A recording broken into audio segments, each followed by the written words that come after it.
साथियों नमस्कार। इस समय हम पहुंचे हैं राइट वे फाउंडेशन नशा मुक्ति केंद्र में। पुनर्वास केंद्र जो है अपने देश को नशा मुक्त करता है और युवाओं को नशे की लत से छुड़ाता है।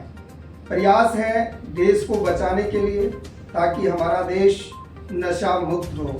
इन्हीं मुद्दों पे चर्चा करेंगे। क्या मिशन है, किस तरीके से नशा मुक्त करने के लिए युवाओं को यहाँ पर ट्रीटमेंट दिया जाता है। इस समय काला आम त्रिलोकपुर रोड यहाँ पर हम पहुँचे हैं। जी सर, सबसे पहले आपका स्वागत है हमारे चैनल पर। धन्यवाद जी सर जी, क्या बताना चाहेंगे नशे को लेकर हमारा जो राइट वे फाउंडेशन है जी। क्या प्रयास करता है? हमारा यही प्रयास करता है कि भी आजकल के युवाओं में जितना नशा फैला हुआ है, शराब का और भीम का, चिट्टे का, जितने युवा साथी हमारे नशे की तरफ दौड़ रहे हैं उनको हम छुड़ाने के लिए प्रयास कर रहे हैं। हमारे पास अवेलेबल फैसिलिटी है, जैसे एम्बुलेंस है, रहने के लिए जगह है, जो भी हमारे से होता है वो हम करते हैं। तो अशोक जी, बात की जाए कि आज जो देश में नशा फैल रहा है, सरकार को भी पता है नशा कहाँ से आता है। जी सर। और आप लोगों का प्रयास है कि हमारा देश नशा मुक्त हो। जी सर। लेकिन किसी भी प्रकार से सरकार इस मुहिम पर अपना कार्य नहीं करती। जी सर। और देखा जाता है नशा कम नहीं हो पा रहा है, कम नहीं बढ़ता जा रहा है। जी। क्या कहना चाहेंगे इसके बारे में? सर, हमारा तो प्रयास यही है कि भी हम नशे से रोकें बच्चों को और अपने घर के कार्यों में लगाएं, क्योंकि इस दलदल में फंसे हुए बच्चे जो नशे से थोड़ा दूर रहें। काफी घर उजड़ गए, जो लोग अपने पैसे से भी, शरीर से भी, अभी भी पीछे कई मौतें हुई हैं कलाम के अंदर भी। जी, क्या क्या परेशानियां सामने आती हैं जो नशे का आदी हो जाता है, उसे यहाँ नशा मुक्ति पुनर्वास केंद्र में लेकर आया जाता है। आप लोग जब उसे ट्रीटमेंट देते हैं या फिजिकली जो भी आप उसको कन्विंसिंग करते हैं, तो क्या रहता है सर? क्या समस्याएं आपको देखनी पड़ती हैं? समस्याएं तो यही हैं, उनके परिवार को सेटिस्फाई करना, बच्चों को समझाना। जी, उसमें है कि भी सर ये शराब से, नशे से दूर रहें। आपके नशा मुक्ति केंद्र में क्या क्या फैसिलिटी है जिससे? हमारे पास पूरी नशा उसकी फैसिलिटी है, जैसे एम्बुलेंस है, डॉक्टर की है, नर्स की है जी, और ये अपने जो यहाँ बच्चों को समझाते हैं अंदर। काउंसलर कितने? काउंसलर कितने हैं? 3 काउंसलर हैं हमारे पास। 3 काउंसलर जी हैं। सर। तो बात की जाए सर, जैसे रात को इमरजेंसी हो जाती है, जी उसके सर। लिए डॉक्टर की व्यवस्था आपके पुनर्वास केंद्र में है? जी सर, हमारे पास डॉक्टर की भी है और हॉस्पिटल की भी है। हॉस्पिटल के लिए जी, है। हॉस्पिटल से तो जैसे डेली का जो उनका आप काउंसलिंग करते हैं या उनको समझाने का प्रयास करते हैं, तो वो कैसे क्लासेस ली जाती है, क्या क्या रहता है आपका? पूरी क्लासेस ली जाती है, सवेरे से लेकर शाम तक। जैसे जैसे उनको सवेरे मॉर्निंग में भी योगा भी कराते हैं उनको, और काउंसलिंग भी करते हैं बाद में। जी, बात की जाए कि जो व्यक्ति नशे का आदी है, जी सर। वो सुबह उठते ही नशे के प्रयास में रहता है कि मुझे नशा मिल जाए। हाँ जी, हाँ जी, हाँ जी। तो उस समय, उस स्थिति में आप कैसे उसको कंट्रोल कर पाते हैं? उसको थोड़ी बहुत इसकी मेडिसिन, जैसे दर्द की दवाई होगी, जी, पैरासीटामोल होगी, ऐसे दवाई भी देते हैं। और फिर योगा की तरफ भी उसको उधर जाने नहीं देते, उसका मन नहीं करने देते हैं। कुछ डॉक्टर हैं, हॉस्पिटल खोले हुए हैं, वो जी। कहते हैं कि हम नशा छुड़ाने की ट्रीटमेंट देते हैं, दवाई देते हैं। क्या ऐसी कोई दवाई बनी है जिससे कि नहीं, सर, नशे से छुटकारा पाया जा सके? ऐसी कोई दवाई नहीं है कि भी नशे से छुटकारा पाया जा सके। कुछ दिन वो दवाई पे चलेंगे, फिर वो उसी पर चले जाएंगे अपने उसको।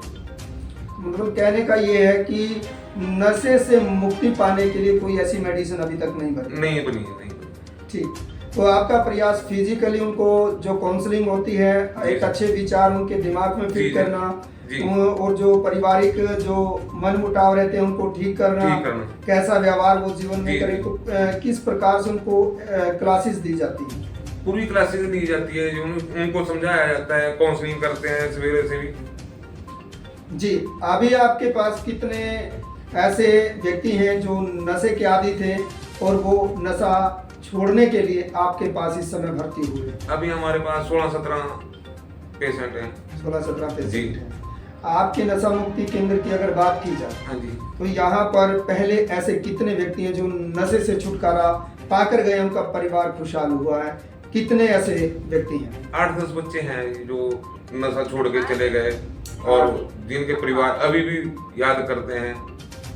जी, तो जैसे उनकी दिनचर्या क्या रहती है, जो रजिस्टर मेंटेन होते हैं, वो क्या क्या नियमावली है आपकी? कैसे उनको भर्ती करते हैं? कैसे उनको कितने दिन के बाद छुट्टी आप अपने नशा मुक्ति केंद्र से देते हैं? 6 महीने के बाद उनको छुट्टी दे देते हैं। 6 महीने तक हमारे पास ट्रीटमेंट चलता है। यहाँ पे सवेरे से उनकी क्लासेस ली जाती है जी, योगा कराते हैं जी। और ये अपनी काउंसलिंग करते हैं। काउंसलिंग करते हैं। बाकी यही है, परमात्मा का नाम याद करते हैं कि उसको सवेरे शाम के बीच से दलदल से हमारे अध्यात्म की ओर ले जाने जी, का प्रयास जी, किया जी, जाता जी, है। जी, सर। तो आपका राइट वे फाउंडेशन जो जी, है सर। उसकी अगर हम बात करें, यहाँ पर आप उनको जो खान पान का हाँ जी, जो उनका सिस्टम है, जी। क्या क्या उनको डाइट दी जाती है, ताकि सुबह शाम दोपहर को क्या डाइट दी जाती है? डाइट का सर हमारे पास चार्ट है, अवेलेबल है, पीछे लगा हुआ है। जैसे उसमें है मेन्यू में वैसे ही दिया जाता है। कभी दलिया देते हैं, कभी ब्रेड देते हैं, कभी परोठा देते हैं। तो ये आपके अलग अलग है सर। आपके राइट वे फाउंडेशन में अभी जो रहने की व्यवस्था है, हाँ जी। वो कितने रूम है और कैसे कैसे उनकी व्यवस्था की है? हमारे पास सर अंदर 3 रूम है, एक किचन है, एक ऑफिस है और 2 बड़े हॉल हैं। जी, जी। तो मेडिटेशन जो कराया जाता है वो कब कराया जाता है? मेडिटेशन सवेरे भी करते हैं और शाम को भी करते हैं, दोनों टाइम करते हैं। दोनों टाइम करते हैं। जी। तो बात सरकार की गाइडलाइन की जाए तो कितने बार यहाँ पर जो अधिकारी हैं चेकअप के लिए पहुँचते हैं और क्या क्या वो चेक करने के लिए आते हैं? सर अभी तक तो कोई नहीं आया, पर आने वाले हैं अधिकारी भी बड़ी जल्दी ही आने वाले हैं हमारे पास चेकिंग के लिए। तो कितने टाइम से आपका नशा मुक्ति केंद्र चला हुआ है? अभी हमारे को कुछ टाइम हुआ ही 1/7/2024 को हमारे को। 1/7/2024 को चला था। जी सर। तो क्या आपका फाउंडेशन जी सर। राइट वे फाउंडेशन जो है सामाजिक सभाएं करता है, गाँव में कैंप लगाता है, शहरों में कैंप लगाता है? जी सर, स्कूलों में भी जाते हैं, स्कूलों में भी कैंप लगाते हैं, स्कूलों में भी बच्चों को समझाते हैं कि भी इस दलदल से दूर रहो बच्चों। तो क्या संदेश हमारे चैनल के माध्यम से आप युवाओं को देना चाहेंगे, इस देश की जनता को देना चाहेंगे? हम आपके चैनल के माध्यम से यही संदेश देना चाहते हैं, हाथ जोड़ के प्रार्थना है कि भी नशे से दूर रहो, बस जितना भी हो सकता है नशे से दूर रहो, अपने परिवार के साथ मिलके रहो, मन मुटाओ कोई आपस में बैठ के उसको सुलझाओ। ये नहीं है कि भी आज मन मुटाओ और हम नशे की तरफ चले गए। तो हमारा एक सवाल हो रहता है जी। श्रीमान जी कि आप अपने इस सेंटर की जो अभी व्यवस्था की बात बता रहे थे, जी। तो यहाँ पर डॉक्टरों की टीम कितने डॉक्टर आपने रखे हैं जो इमरजेंसी में देखते हैं? हमारे पास सर एक डॉक्टर MBBS है और 2 नर्स है जी, और एक हमारे पास है ये सेक्रेटरी। जी। तो यहाँ पर जो आप अपना रजिस्टर मेंटेन करते हैं, ये इसमें क्या क्या चीज़ मेंटेन की जाती है? इसमें सारी जो हमारे पास गवर्नमेंट की तरफ से जो गाइडलाइन गाइडलाइन आई हुई है उसके अनुसार आप जी पूरा सर। ट्रीटमेंट करते हैं। जी जी सर।